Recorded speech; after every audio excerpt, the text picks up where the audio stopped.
Wow. IG-88. I didn't catch that. And I'm going to hit the fucking bullshit button in 3, No, 2, after 1. Steve. Yo, guys, what y'all want to talk about? I want to talk about Star Wars. Oh, yeah.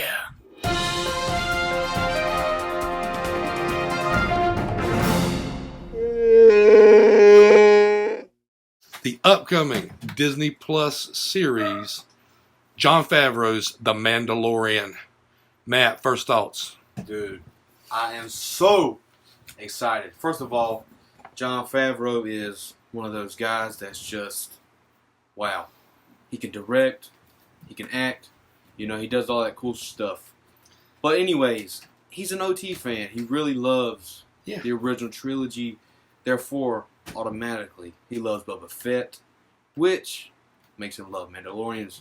Because if you love Boba Fett, you love Mandalorians. They're all the same. They're badass. Jon Favreau is a Mandalorian. Jon Favreau is a Mandalorian. Who was he? Do He you remember? was pre-Vizsla. You're exactly correct. And so I'm really happy that he is in charge of the Mandalorian. I feel like he'll do everyone justice. And I just said it a few minutes ago, I really would love it if he replaced Kathleen Kennedy. But that's probably way off in the future, and it'll probably never happen. Why do you gotta be so political all the time? Yeah, I'm he just is saying. like the political Star Wars guy. Political, bro. Let's just enjoy the freaking movie. Okay, so let's go ahead and kind of just kick off some ideas of what's going on. We've only got one trailer. We're about 2 months away, maybe about a month and a half away from the release. Tell me, what do you guys know so far about the show itself? What kind of info? When is it happening? Where is it happening? Who the fuck are these characters? If I'm not mistaken, it's right after Episode 3. Or around that time, around Rogue One era. Think so? Right, because there was Death Troopers. And I'm going to hit the fucking bullshit button in 3, No, 2, after 6. 1. Steve. This It is was after after 6. Return of the Jedi, like 4 or 5 years after Return of the Jedi. Yeah, it is right after Return of the Jedi. 6 years after. Damn. Don't And, want to be too we specific. got, Well, look, the Death Apollo Troopers Creed, threw me we off. got the guy from Narcos Mexico. Yes. Okay. Death Troopers threw me Pedro off. Pascal. There's a lot of stuff Yeah. going on in what we're talking about. Let's slow it down a little bit, okay? Hey, look, as I know that you're anti-Disney, which means you're anti-Disney Plus, which means you probably didn't even watch the trailer until about 5 minutes ago. But if you did notice, there were some Imperial helmets in the beginning That's on what I was pikes thinking. That's what I was thinking. that had been broken down because you remember, this is after the Battle of Endor. The Empire had not completely fallen at this point. Its figurehead was dead and gone, we think. We'll find out in Episode 9. But the Empire had still had a hold on the galaxy, guys. Whenever we see them singing Nub Nub and they're all staring at the fireworks in the sky at the end of Episode 6, it's not the end of the battle. Just like real war, they had soldiers deployed across the galaxy. Yeah. And obviously wherever this planet was. So you said Death Troopers. I'm really glad that we're seeing some connection to Rogue One. This is the only time I think that we have seen that film referenced in another piece of cinematic canon. Well, cinematic television canon. Yeah. So I'm glad to see them. Side note on that, Giancarlo Esposito, fucking badass. He is a former Imperial officer, and he's going to be in charge of this squad of Death Troopers. You know who that guy is, right? That's Gus Fring from Breaking Bad. Exactly. Yep. Exactly. So I got a feeling he's going to play a major role. He's supposed to be the big baddie in the series. Mm-hmm. Of course, direct opposition to Narcos, Pedro Pascal. What do you think about his costume design? Let's start there. I think I was originally kind of upset because it looked a little too clean. But honestly, that doesn't really matter. The biggest thing, man, his rifle. That is taken straight from the holiday special, the first appearance Yes. of Boba Fett. Yeah. Yes. That is why I say Jon Favreau is the best for providing fan service. Yeah. Well, it's just a whole throwback. I mean, all of the movies and the TV shows are really just a nod to each other. I mean, they're, kissing each other's ass through every episode of Clone Wars and Rebels and every movie in the prequel, OT, sequel trilogy. I mean, they're all, everything is different, but everything is always the same if you really think about it. And I mean, you look at the the history of the Mandalorians as we know it. If you're not an EU fan, you probably don't know much outside of Jango Fett and Boba Fett. But they're not even Mandalorians. Or it's a situation of stolen valor because Jango defeated a Mandalorian, from what I understand, to get that armor in the first place. This is true, but the Mandalorian is more so a title and more so like a tribe rather than an actual race. Sure, they are pure Mandalorians. Go back to Clone Wars. Take a look at that. Look at episodes of Rebels where they kind of go into this mythology. But outside of the animated series, we've never really seen what life is like for these guys. And even though the animation is very good, in my opinion, you just can't get the grittiness in the style of animation we've seen compared to what we're going to see in this series. The animation's too clean, and I kind of want to. I got my bullshit meter goes off again too, because you're saying that Mandalorian is a title that can be bestowed. If that's the case, can't you consider Maul a Mandalorian? No, you got to look at it like this. It is it's like saying a Sumerian, like Conan is a Sumerian, even though he wasn't born a Sumerian. So you're saying someone that adapts to that culture. Exactly. It is a culture. That's how it was in Legends. So basically, he's an adopted Mandalorian. Exactly. Okay. Exactly. Like, that's how that works. Boba Fett. He's a stepchild. Boba Fett is a Mandalorian, but every other clone is not a Mandalorian. Right. Well, no, because they're clones. Clones are... I think clones would be classified completely differently. Yeah, but Jango raised Boba in those traditions. Therefore, and that's why I say now, clones are considered differently. Boba is an unaltered clone. Right. Okay, so he's as close to human as we're going to get coming out of Camino. I really like the fact that we're seeing a lot of the holiday special aspects. I think that creature even actually appeared in the trailer. Plus, if you look at the color scheme of Boba Fett in the holiday special, it pretty much matches up with what we're going to see in The Mandalorian. That rifle is just fucking awesome, man. I can't wait to see. And another thing, wow, IG-88. You sure about that? I'm hopefully sure. Hopefully. Your IG is correct, and it is a double-digit number. Both digits are the same, but it's not 88. Are you serious? This is IG-11. Yeah. IG-11. Is that confirmed? That is confirmed. Okay. Official. StarWars.com confirmed. It's IG-11. But now keep in mind, he is just an assassin droid. And now, this is non-canon, but if you look back at, I think I always say his name wrong, but Gennady Tartakovsky. Gennady Tartakovsky. Gennady Tartakovsky. Okay, so that guy, I got to make Samurai Jack. His version of the Clone Wars showed these assassin droids being led by Dirge. So IG-88 is not one of a kind. No, there's like thousands. Exactly. IG-11 is one of those thousands to be played by none other than Korg himself, Taika Waititi. Oh, wow. Yeah, so I'm really excited about that character. So he has a speaking part. I don't know. We haven't heard him speak yet, but why would they announce an actor to be him if we weren't going to have that? But I see with the rhetoric that Thor and Korg had, I kind of sense that we're going to have this little buddy back and forth banter between IG-11. Hey, look, maybe IG-11 is the Mandalorian's droid.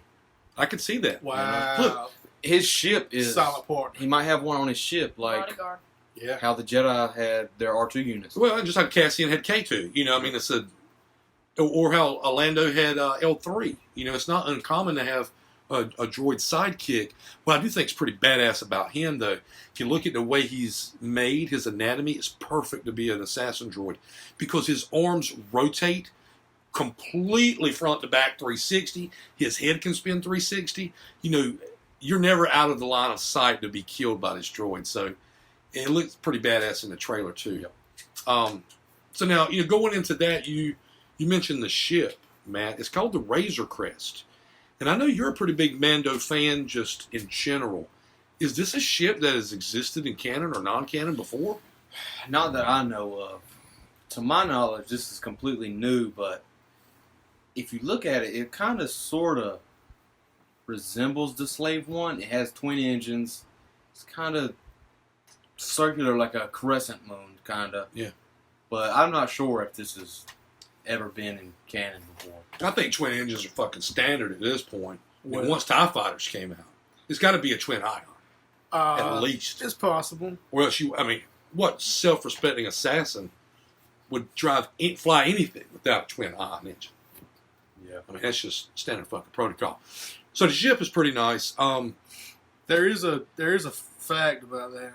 Well, I can't remember what Facebook group it was on, but there was a clever fan that found an old sci-fi movie. I want to say it was from the 1980s that had a ship very similar to the Razor Crest.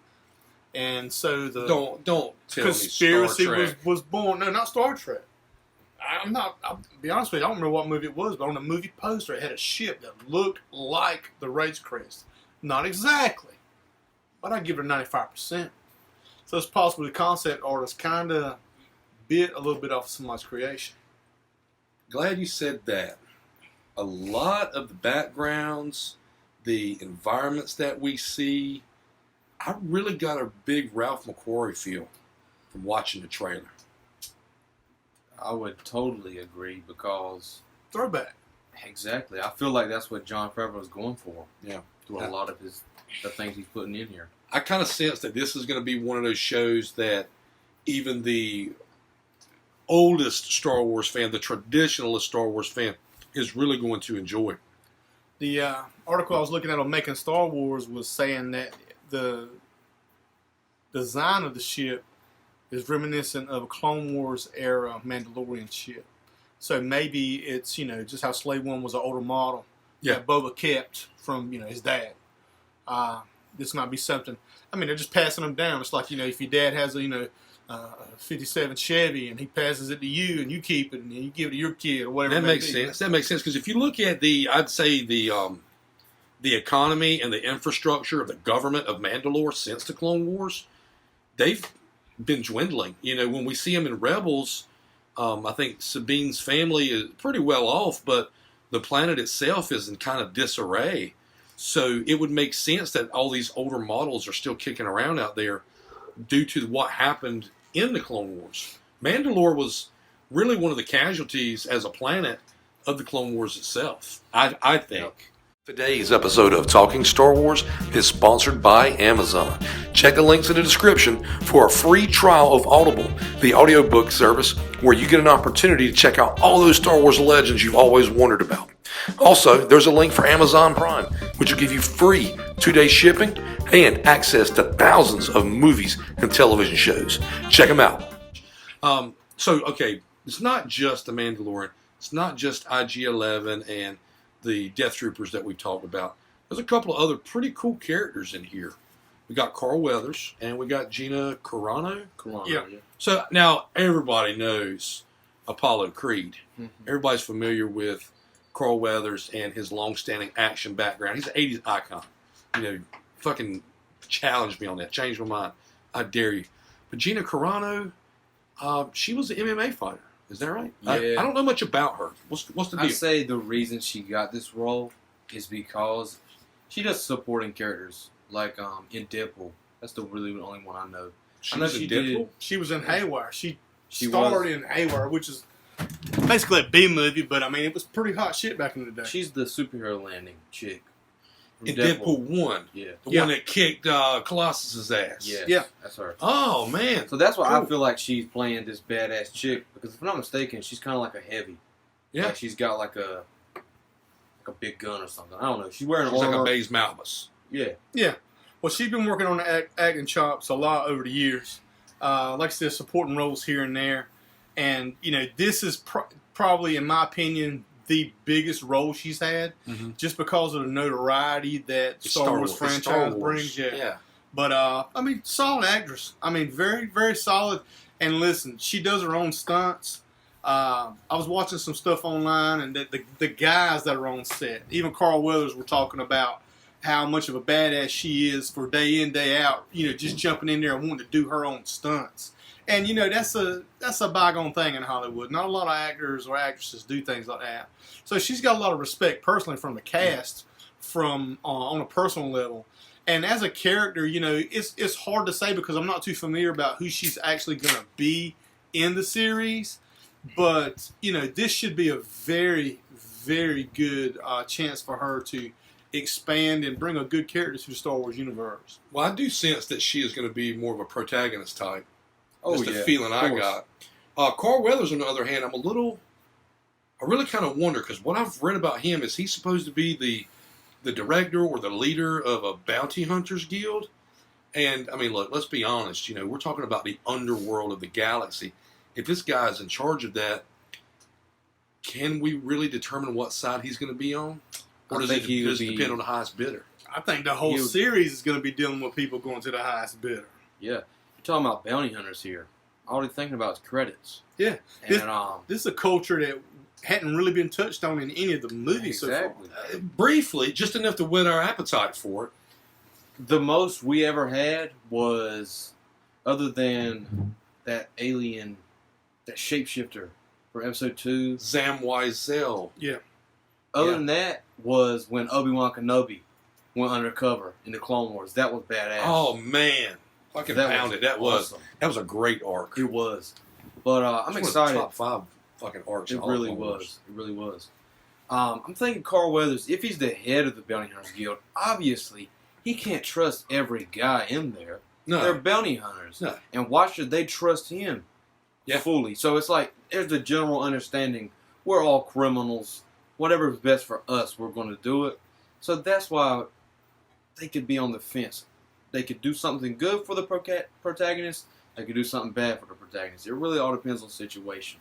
That's how I'm approaching it. Well, I mean, I think in the lifestyle that they lead, the culture of the bounty hunter is really, you would prefer to be in the company of the enemy you know than the one you don't, because at least you know that you can't trust a bounty hunter. I got a feeling that's going to be a big theme throughout this story. But what I'm really excited about, and I want to go back to what you said earlier, Matt, about Favreau really being a big OT fan. You know, he's directing the pilot. He's executive producer of the whole series. So he's really got his hands in all of it. But the races, or I'd say not races rather, but the species that we see, we got Transdoshans in a couple of leaked photos from EW. There's a spot inside the trailer. And then the guy frozen in carbonite kind of reminds me of Klaatu, which was Corey D. Williams' character on Jabba's sail barge. If you look at the face, it kind of looks like that guy, you know? I didn't catch that. I didn't catch that. So, yeah, I mean, and not only that, but with going back to, like, IG-11, the Assassins, droids, he's going back to these old species, because besides I can't even think of his name. Bosk. Besides Bosk, have we ever seen the Trandoshan? Trandoshans? No, except for in the Clone Wars. Yeah, there were. Yeah, I remember it was a pretty heavy arc on them. There was. I think they were hunting the Jedi students, wasn't it? I think so. Something like that. Another thing to think about, this is the first time, other than Han Solo, that we've seen somebody frozen in carbonite. Yeah, what was it? I don't even know. What was the whole purpose behind the carbonite freezing? Yeah, so and I'm not 100% sure about this. Somebody, I'm sure, will correct me. But when Solo was frozen in there, they had never done that with living organisms before. As far as I know, the carbonite freezing, it came about on Bespin, where they were mining for gas, and I'm under the impression that the carbonite freezing process was used to freeze fuel cells for spaceships, so that whenever they were able to, they mined for the gas, froze them into the fuel cells, and they shipped them out, and that's how they made their products. Guys, I just connected some fucking dots right here. Okay, so if what you're saying is true, which makes sense, Lando's in charge of Bespin, right? In Solo, when they go for the coaxium, and it was unstable, Lando learned from that mission, hey, we need to institute this carbonite process so I don't have to worry about the stability of this volatile substance during transport. Yeah. That makes sense? That makes a lot of sense. It's a lot of fucking sense. And I don't even know if anybody because then you're writing Solo thought about it. You're dealing with just a block. Yeah. Just a little casing of carbonite. And if that's true, I mean, even for me, if no one else believes it, it kind of shows that the things that have happened in Lando's life have made him just a better businessman, a more savvy salesman throughout this process. That's pretty cool. So the Carbonite, we're going to see that again. We got a lot of throwbacks to the original trilogy. Looks like a pretty good series. Storyline wise, I have no clue what's going on. I have no idea either. Anything? I'm hoping at least 50% of this show is badass action, badass bounty hunter action. We did see one scene where the guy was like, bounty hunting is a complicating task, and then it cuts to the Mandalorian fighting his way. Some guy tries to crawl away. He shoots him with a cable, ties him up, and he shoots the door, and it closes on him. So I'm hoping that a lot of this show is action-based. Yeah. I'm not really going for the drama vibe. I I think that'll be a missed opportunity when you're talking about Mandalorians, a warrior culture. Well, and I think, too, you can't really have drama with a guy in a mask. Exactly. How much emotion are you going to be able to see? Yeah. So you play to the strengths of the character, you play to what the audience wants. I think we're going to see action. Now, if we're talking about long exposition, that's why you got Giancarlo Esposito there. You know, he's the guy that's going to carry it verbally, I believe. You know, Weathers might pitch in here and there, but I don't see the Mandalorian as a mouthpiece. If anything, that's where Taika Waititi comes in, because he can really do that talking for the pair if they are together like that. Yeah. I'm thinking maybe, this is my theory on how the plot will go. Whoever the person was that was saying bounty hunting is a complicating task, wouldn't you agree? I mean, I'm thinking that bounty hunters are free agents. They'll work for the Guild, they'll work for the Empire, the Rebel Alliance. Doesn't matter, anybody. So I'm thinking he's going to be torn between what is, since it's after Return of the Jedi, the beginnings of the First Order, and his bounty hunter guild, or whoever he is associated with, because he's really in the center. He can work for whoever. So I think that'll be at least some aspect of the main plot. Yeah, I'm glad you brought that up, because we have to remember, even though this is 6 years after Return of the Jedi, just 24 short years from this time the story takes place, we're going to meet Rey on Jakku, and we're going to see that the First Order has a stronghold in the galaxy. So really the remnants of the Empire's got to pick itself up by its bootstraps and start turning into the First Order. I anticipate we'll see that as a subplot throughout the series if it goes beyond the one season. Yeah. Somebody fact check real quick. The guy you were talking about, his name was Werner Herzog. Werner Herzog.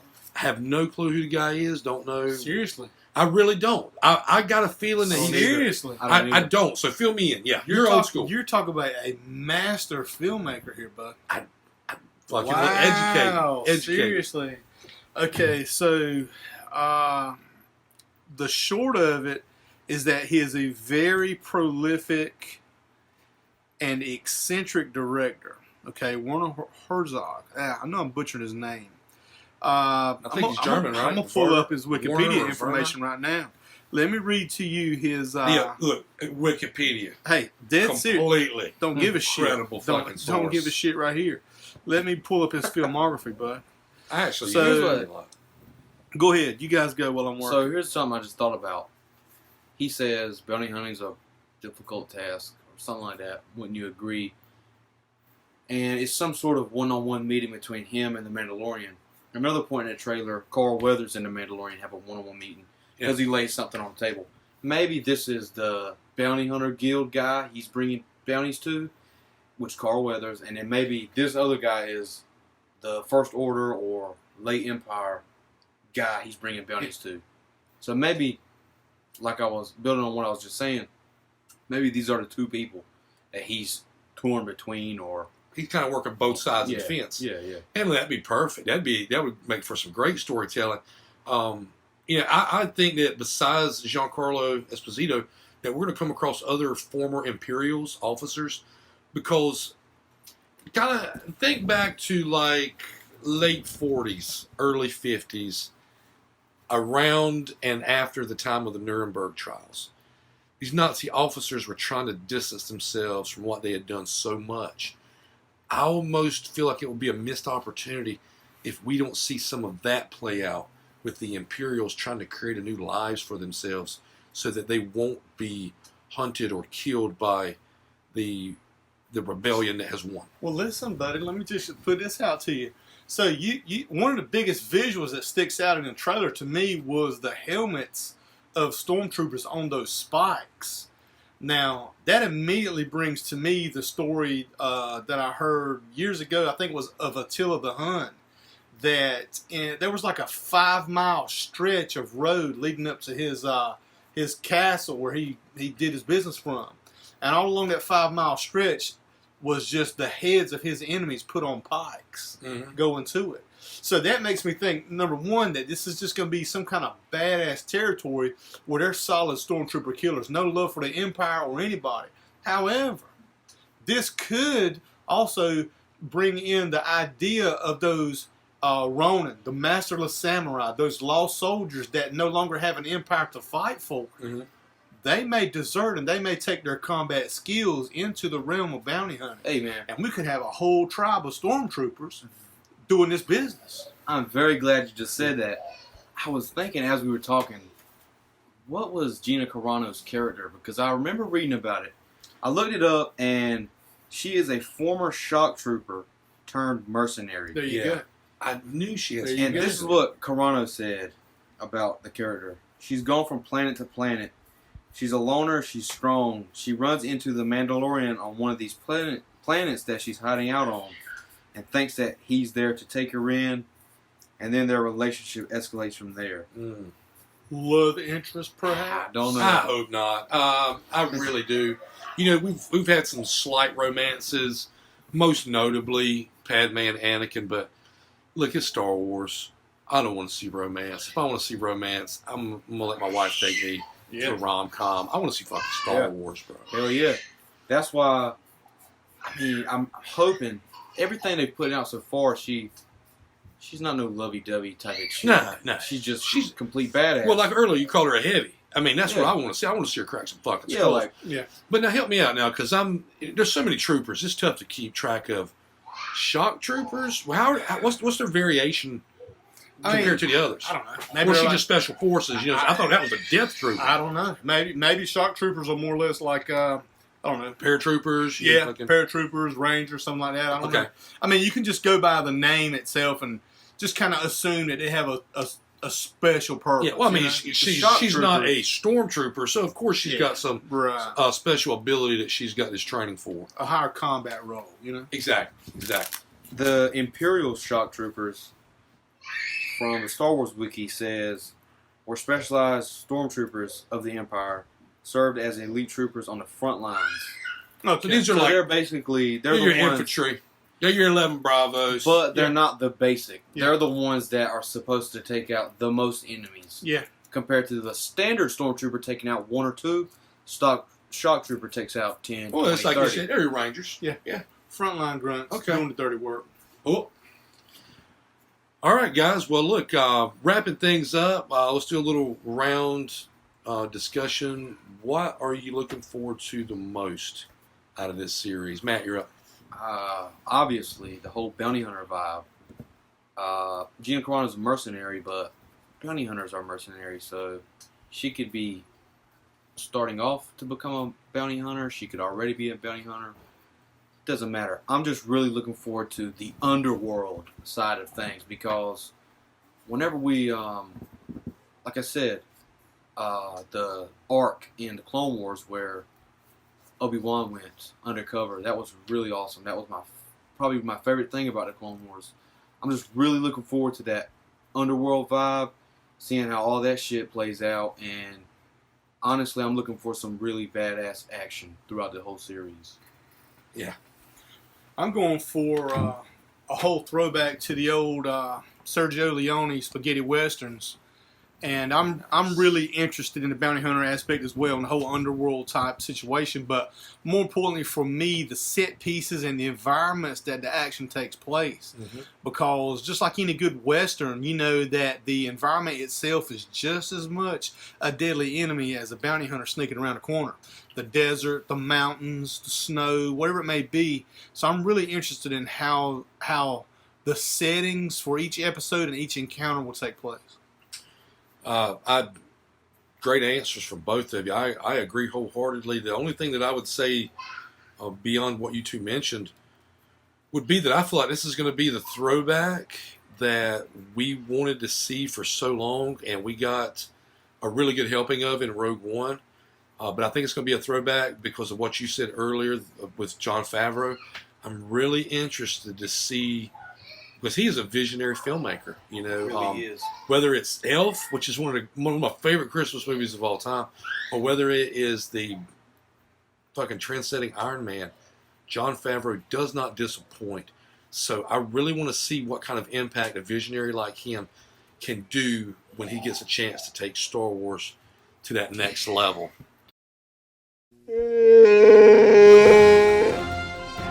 That wraps up another Talking Star Wars. Hit us up online at honortheforce.com and all social media outlets at Honor the Force. When Star Wars happens, We'll be there.